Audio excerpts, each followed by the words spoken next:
Hello friends, எல்லோரும் எப்படி இருக்கீங்க? ரொம்ப நாள் ஆச்சு நம்ம வந்து பார்த்தீங்கன்னா மீட் பண்ணி. ஒரு ரெண்டு மூணு பேர் வந்து பார்த்தீங்கன்னா கேட்டிருந்தாங்க கமெண்ட்ஸில். பழைய வீடியோ போஸ்ட்லாம் போட்டிருப்போம் இல்லையா, அதில் வந்து கேட்டிருந்தாங்க, ஏன் இன்னும் நீங்கள் வீடியோ போடல, ரொம்ப நாள் ஆச்சு அப்படின்னு. அப்புறம் நம்ம குக்கிங் போடுவோம் பார்த்தீங்களா, ஃபுட் மசாலாலே வந்து பார்த்தீங்கன்னா இப்போ ரீசெண்டாக 2-3 வீடியோஸில் கேட்டுட்டு இருந்தாங்க.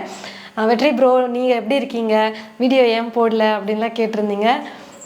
ஏன் போடல அப்படின்னு எங்களுக்கே தெரியல, கொஞ்சம் பிஸியாகவே போயிட்டு இருந்துச்சு நாள். வந்து எங்கள் நாத்தனார் வீட்டுக்கு போயிட்டு வந்து ஒரே ஒரு வீடியோ தான் நாங்கள் போட்டோம். அன்னி பொண்ணு ஃபங்க்ஷன் வந்து போட்டிருந்தோம். அதுக்கப்புறம் பார்த்தீங்கன்னா நான் ஊருக்கு போயிட்டேன், பெங்களூருக்கு போயிருந்தேன். அதில் ஒரு 4-5 நாள் போயிடுச்சு. அதுக்கப்புறம் சார் வந்து ரொம்ப பிஸி ஆகிட்டார்.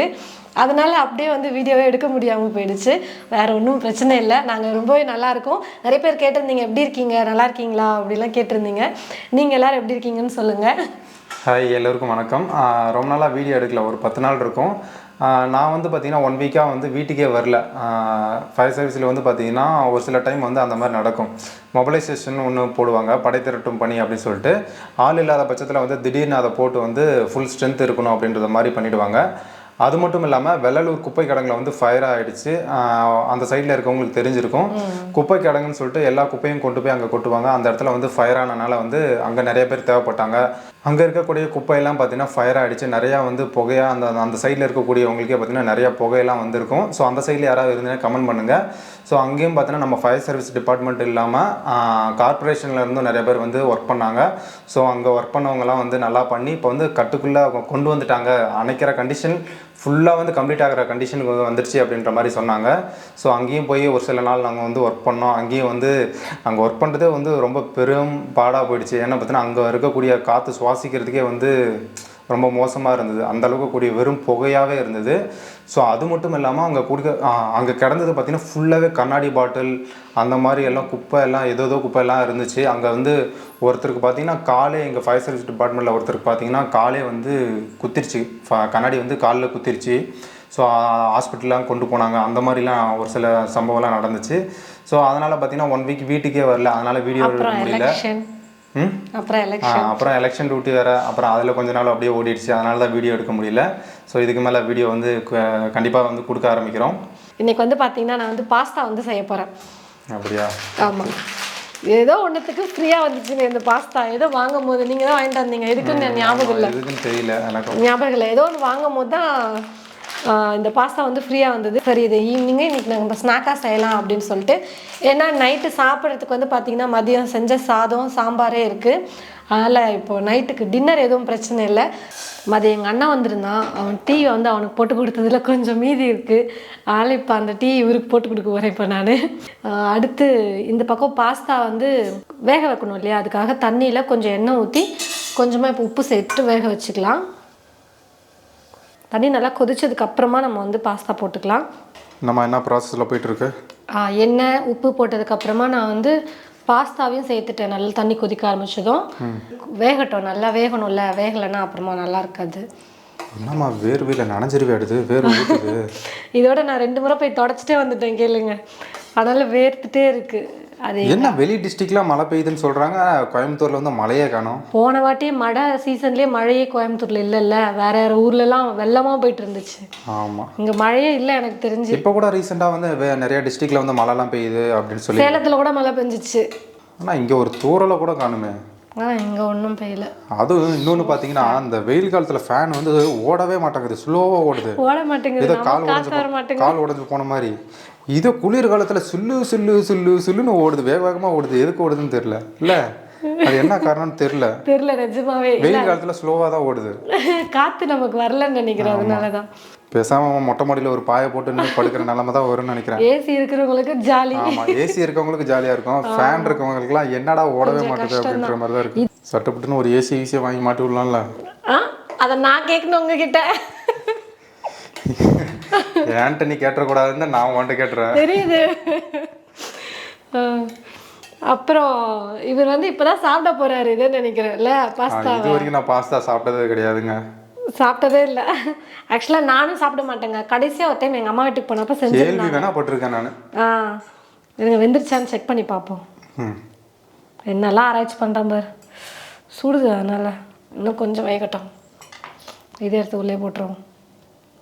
சும்மா ஒவ்வொரு பாஸ்தா பொறுத்து 4-5 நிமிஷத்துலேயே வெந்துடும். ஒரு சில பாஸ்தா 10 நிமிஷம் ஆகும். கொஞ்சம் நம்ம மீடியம் ஃப்ளேமில் வச்சுட்டு குக் பண்ணும்போது அதனால் டைம் எடுத்து கொஞ்சம் கரெக்டாக குக் பண்ணி எடுத்துக்கலாம். நல்லா வெந்துருச்சுன்னா கூட ஒன்றும் பிரச்சனை இல்லை. ஆனால் வேகலைன்னா தான் சாப்பிட நல்லா இருக்காது. சொல்ல மறந்துட்டேன். நானே கடைசியாக ஒரு டைம் தான் சாப்பிட்டேன். எங்கள் வீட்டில் முட்டைலாம் போட்டு செஞ்சுருந்தாங்க. இது எப்போவுமே நான் சாப்பிட்டதே இல்லை. ஆனால் பிடிக்காதுன்னு சொல்லிவிடுவேன். எல்லோரும் எங்கள் வீட்டில் அதான் கேட்பாங்க, சாப்பிட்டு பிடிக்கலன்னு சொன்னால் பரவாயில்ல, சாப்பிடாமலே பிடிக்கலன்னு சொல்கிற ஒரே ஆள் நீயாக தான் இருப்பேன் அப்படின்னு. அப்புறம் கடைசியாக வந்து கொஞ்சம் பார்க்கவே நல்லா இருந்துச்சா, அதனால் சரி சாப்பிடுவோமேன்னு சாப்பிட்டேன். ஆனால் சூப்பராக இருந்துச்சு. அம்மா தான் செஞ்சுருந்தாங்க. எப்போ இந்த பாஸ்தாலாம் அண்ணன் தான் செய்வான். ஆனால் எங்கள் அம்மா செஞ்சுருந்தாங்க. செம்ம டேஸ்ட்டாக இருந்தது, நல்லா இருந்துச்சு. அதே போல் நான்வெஜ் சாப்பிட்டு பார்த்து டேஸ்ட் ஒட்டிக்கிச்சுன்னா சாப்பிட ஆரம்பிச்சிட்டுன்னா நல்லாயிருக்கும். ஐயோ, இது நான் நான்வெஜ் சாப்பிட்ட ஆள் தான். இதை நாங்கள் வீடியோ போடணும்னு நினச்சோம். நீங்கள் நிஜமாக அடுத்த வீடியோ இருந்தாங்க.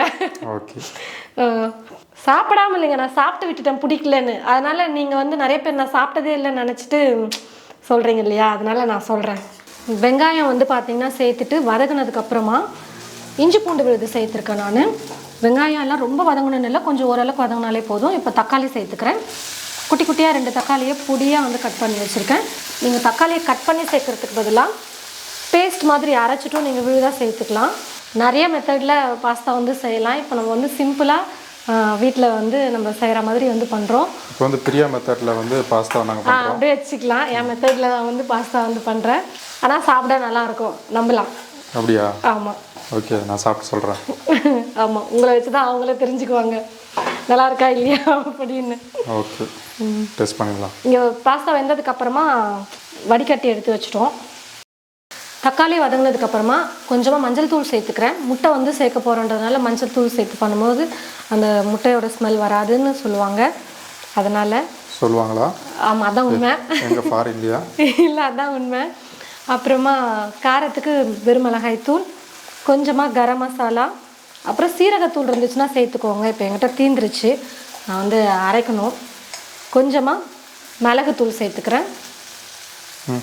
உப்பு கொஞ்சம் சேர்த்துட்டு நல்லா மிக்ஸ் பண்ணிக்கலாம். வளருது வாய். சும்மா ஒரு நிமிஷம் வதக்கினதுக்கப்புறமா கொஞ்சம் தண்ணி சேர்த்து நம்ம கொதிக்க வச்சுக்கலாம். அது தொக்கு பதத்துக்கு வரணும். சிம்பிளாக சொல்லணும்னா தக்காளி தொக்கை ரெடி பண்ணி பாஸ்தா உள்ளே போட்டுருணும், அப்படி தானே? என்ன பதிலே காணும்? அப்புறம் முட்டையை சேர்த்து பண்ணும்போது அப்போ நீங்கள் என்ன சொல்வீங்க? தக்காளி தொக்கை ரெடி பண்ணி முட்டையை போட்டு பாஸ்தாவை போட்டுருணும். சரி, இது வெந்துருச்சு தானே இது? ஆமாங்க. நான் ஒன்று எடுத்து டேஸ்ட் பார்க்குறேன் எப்படி இருக்கணும் பாருங்கள். இது என்ன மைதாவா? இது மைதா மாவு? எனக்கும் மைதா தான் நினைக்கிறேன். டேஸ்ட் அப்படி தான் தெரியுது. நான் பிரிக்கும் போது அதான் சொல்லிட்டு இருந்தேன். எப்போவுமே பாஸ்தா பார்க்குறப்பெல்லாம் எனக்கு அதான் ஃபீல் வரும், மைதாவில் பண்ணுற மாதிரி தான் இருக்குது, வேறு இதில் செய்வாங்க. கன்ஃபார்மாக தெரிஞ்சதுன்னா கமெண்ட்டில் மறக்காமல் சொல்லுங்கள். ஆமாம், இதனால வரைக்கும் எனக்கும் தெரியாது.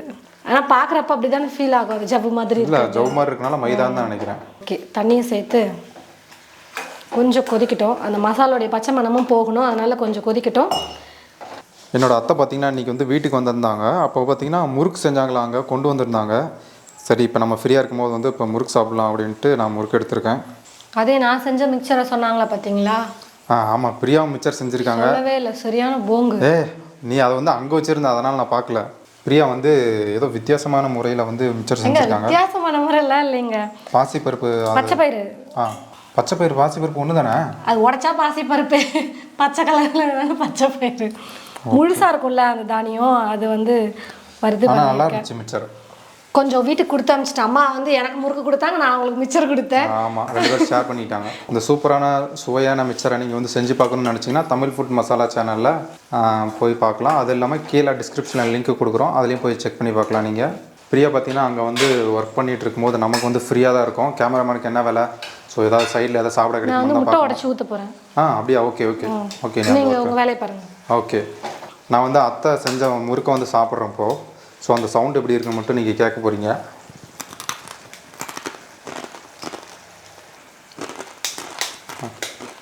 நல்லாயிருக்க முறுக்கு முறுமுறுன்னு. இன்னும் ரெடி ஆயிடுச்சா? அது 3 முட்டை உடச்சி ஊற்றிருக்கேன். நல்லா இப்போ அது வந்து வெந்து வரட்டும். ஓகே, அதுக்குள்ளே இதெல்லாம் கொஞ்சம் காலி பண்ணுறேன். ஓகே, அப்புறம் இது எப்படி சாப்பிடுவீங்க? இது என்ன வயிறு ஃபுல்லாக போகுது, சும்மா லைட்டாக 10 ரூபா பாக்கெட்டுன்னு போட்டிருந்தாங்கன்னு சொல்லிட்டு நான் முழு பாக்கெட்டையுமே போட்டேன். ஆனால் எங்கே பார்த்தா இவ்வளோ பாஸ்தா வந்துச்சுங்க. 2 பேரும் கரெக்டாக இருக்கும்பா. இவ்வளோ இருக்கே, நானும் அவ்வளோலாம் சாப்பிட மாட்டேனே. அப்படியா? சரி விடு, பார்க்குறவங்களுக்கு கொடுத்துடலாம்.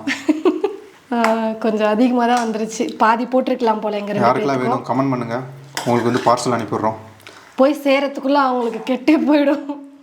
இல்லை நம்ம வந்து ஃபாஸ்ட் கொரியரில் போட்டுடலாம். அப்படியா? போட்ட ஒரே மணி நேரத்தில் போகிற மாதிரி. 1 மணி நேரத்தில் மேஜிக் தான் பண்ணணும் நம்ம. அப்படியா? பண்ணலாம். இங்கே பக்கத்தில் இருக்கிற யாருக்காச்சும் நம்ம வந்து கொண்டு போய் ஹோம் டெலிவரி பண்ணிட்டு வரலாம். அப்படியா? ஓகே, உங்களோட அட்ரஸ்லாம் கமெண்ட் பண்ணுங்கள், நேரில் கொண்டு வந்து கொடுத்துட்றோம். பாஸ்தா வந்து ரெடி ஆகிடுச்சு. நான் ஸ்டவ் ஆஃப் பண்ணிட்டேன். இப்போ நம்ம வந்து சுட சுட சர்வ் பண்ணி சாப்பிடுவோம். எவ்வளோ முடியுமோ அவ்வளோ சாப்பிடுவோம். மீதி வந்து கொரியர் தான் எல்லாருக்கும். நம்ம வந்து இன்வைட் பண்ணலாம் எல்லாரையும்.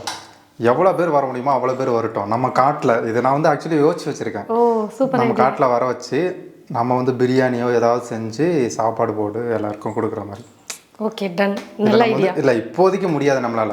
நம்ம ஊர் பக்கம் போய் செட்டில் ஆனதுக்கு ஊருக்கு போயிட்டு செட்டில் ஆகிட்டு அதெல்லாம் பண்ணி ஒரு நாள் பண்ணலாம் அப்படின்னு ஒரு ஆசை இருக்குது எனக்கு. Okay done done. எவ்வளோ பேர் வர முடியுமோ வரட்டும், பார்த்துக்கலாம். ஓகே தானே? இதெல்லாம் போய் யாருன்னா வேணாம்னு சொல்லுவாங்களா? அப்படியே கொஞ்சம் வெஜ்ஜும் செஞ்சு வைங்க. இந்த மாதிரி நிறைய பேர் இருப்பாங்கல்ல வெஜிடேரியன்ஸ். வெஜ்ஜா நான்வெஜ்ஜா பார்த்துக்கலாமா? கமெண்ட்ல நான்வெஜ் இல்ல நான்வெஜ் தான் வருவாங்க. என்ன மாதிரி ஒரு சிலர் இருப்பாங்க இல்லையான்னு சொல்றேன். சரி, அவங்களுக்கு வந்து பீஸ் எடுத்துட்டு குஸ்கா போட்டுற வேண்டியதான். அடப்பாவிங்களா, அவ்வளோதான். Simple method, simple. இப்படிலாம் ஏமாத்துறீங்கன்னா பியூர் வெஜிடேரியனாக இருக்கிறவங்க என்ன பண்ணுவாங்க பாவம்ல. ஓகே, இப்போ வந்து சூடாக சூப்பராக வந்து பாஸ்தா ரெடியாக இருக்குது. அள்ளி வைக்கும்போதே சாப்பிட்லான்னு தோணுதே. சரி ஓகே, நான் சாப்பிட்டு பார்க்குறேன். இப்போ அந்த முட்டை கொஞ்சம் நிறைய சேர்த்துருக்கனாலே நல்லாயிருக்கு சாப்பிட. எப்படி இருக்கு? சூப்பர். நானே இப்போ சாப்பிட கற்றுக்கிட்டேன் பிடிச்சதுனால. அன்றைக்கி அம்மா இதெல்லாம் பார்க்க உனக்கு வந்து ஆட்டு குடல் மாதிரி தெரியலையா? குட்டி குட்டியா? நீ சாப்பிட்றதால நான்வெஜ் தான் சாப்பிட்ருப்பேன், ஆட்டு குடல் சாப்பிட்றேன். இல்லை எனக்கு அது எப்படி சொல்கிறது, சொல்ல தெரியலையே. வாயில தான் சொன்ன, வேறு வழி இல்லை. சொல்ல தெரியலையே என்னென்னு. இப்போ இது நல்லா இருக்கா நல்லா இல்லையாங்க? சூப்பராக இருக்குது, நல்லா இருக்குது. அவங்கக்கிட்ட சொல்லுங்கள். நல்லா இருக்குங்க, சூப்பராக இருக்குது. பாஸ்தா சூப்பராக இருக்குது. நீங்களும் வீட்டில் செஞ்சு பாருங்கள். நிறைய மெத்தடில் வேணால் இதுக்கப்புறம் ட்ரை பண்ணி கொடுப்போம். இப்போ அவருக்கு பிடிச்சிருச்சு இல்லையா, அதனால் கொஞ்சம் புதுசாக நம்ம வந்து செஞ்சு தருவோம். அதெல்லாம் சாப்பிட்டு பார்த்துட்டு எப்படி இருக்குன்னு அவர் உங்ககிட்ட ரிவ்யூ சொல்லுவார். வேறு ஏதாவது முறையில் வந்து பாஸ்தா செய்யலாம் அப்படின்னா கமெண்ட்டில் நீங்களே சொல்லுங்கள். இருக்குது. சரி ஓகே. இல்லை அவங்களுக்கு தெரிஞ்ச மெத்தட் சொல்லிட்டோம், நம்மளும் வேணாட்டா அதையும் ட்ரை பண்ணி பார்க்கலாம். ஓகே ஓகே, நெக்ஸ்ட் வீடியோவில் பார்க்கலாம். இந்த வீடியோ பிடிச்சிருந்தா லைக் பண்ணுங்கள், ஷேர் பண்ணுங்கள், கமெண்ட் பண்ணுங்கள், சப்ஸ்கிரைப் பண்ணுங்கள். தேங்க்யூ.